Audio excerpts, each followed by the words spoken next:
Big check here. One big major holiday down. Two more major ones to go around the corner here coming up. But before the holiday season really ramps into gear, we are setting the pace early, tapping into something that we've noticed that younger moms don't seem as stressed about the holidays. So we wondered, what are modern moms doing differently? Studio 5 contributor and Back to Basics founder Connie Sokol is here with a few ideas. It's so great to see you. Good to see you. You've swallowed your fudge. Wasn't that delicious? Oh my gosh, so great. Great way to start the day. Isn't it though? Isn't it? This is an interesting approach to, you know, an awesome topic, but that the tables are turning a little bit. Typically it's the seasoned, more experienced moms that are giving the advice, but you see there's something really to learn here in the reverse role. The younger moms are maybe onto something. Yeah, I think so, because it reminds me of that something old, something new, something borrowed, something blue, where you kind of keep the traditions that work for you, and these young moms have watched their moms, their older moms, and how they've done the seasons, and I think what they're doing is now being more intentional. They're taking them and gathering them and saying what works for us and what keeps that feeling and tradition in our family that we want to hold on to. There is a balance to this though, because as I think about it, I'm celebrating. Yes, let's simplify. Yes,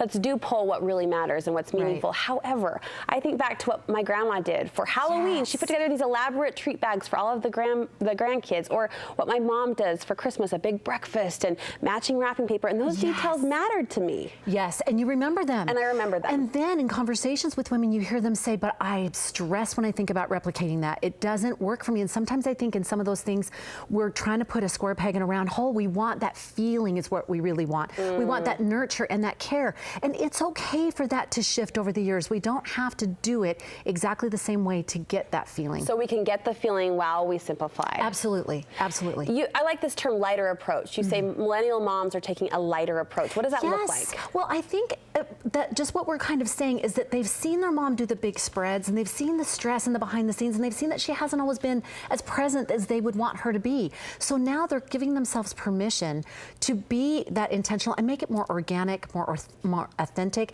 making it more part of everyday life instead of a big production. And so that means that they're letting go of some things that they're saying, we're not going to do the big dinner every time we get together. We're going to do finger food before we go to the Nutcracker instead. And they'll still have that family gathering, still the same feeling, but it doesn't have to be so much stress in the background that most of the family members don't know goes on. Are we redefining the word tradition then? Because those traditions carry us year to year. Right. Are we changing how we look at that word?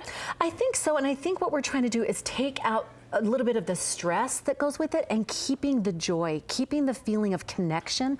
I think in our day and age, culture has made it so that it's more that men are helping in the kitchen, they're feeding the kids, they're going the Christmas shopping together instead of it's just the mom show. And so now I think there's more focus on connection and spending time together rather than we're doing and checking off the list. So we have the opportunity with the holidays approaching then to rewrite our own rules a little bit, create our own traditions and analyze what works for our families? Absolutely, absolutely. And I encourage women to say, choose the feeling first. What is it you want to feel? Your family, maybe it's peace or excitement or joy.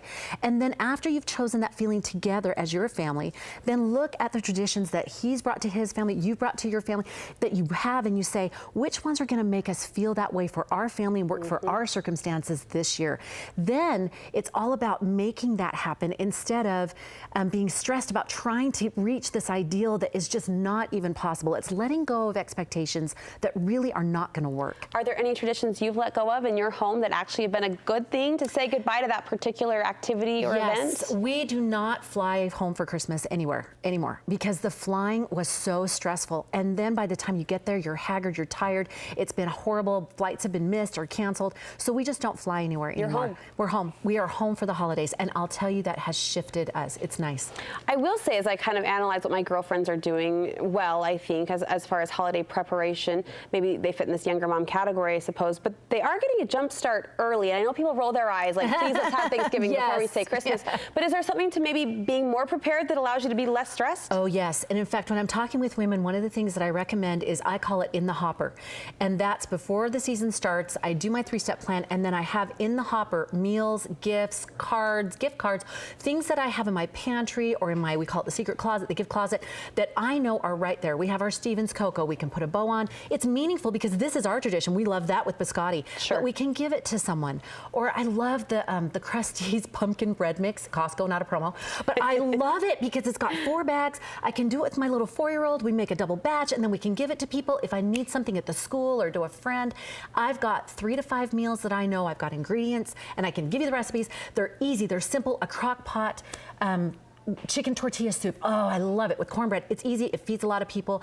Those things in the hopper make you just go, it's in the crock pot, you go. You go to the choir concert, the Nutcracker, you come home, it's all good. You're setting yourself up for success. Exactly. I think this conversation will get people thinking, get people planning, and this is just the beginning. Your goal over the next few weeks is to help people simplify and savor the season. Yes, that is what I love to do. And we're having 3 free videos that you can start with, and they just unlock, and you get an ebook, 50% off, Simplify and Savor the Season. I love this. I know it will help you love the season because I use it every year. A 3-step plan in the book has everything you need, and then it has little fun columns that you can get some cocoa, read, and laugh about holiday fun. It's just a beautiful organization and rejuvenation book to get you set for the holidays. It's your game plan. It's your system. I love it. And Connie's got your back. This. All right, ConnieSokol.com is where you go for that. Thank you so much, friend. Glad we had this conversation early.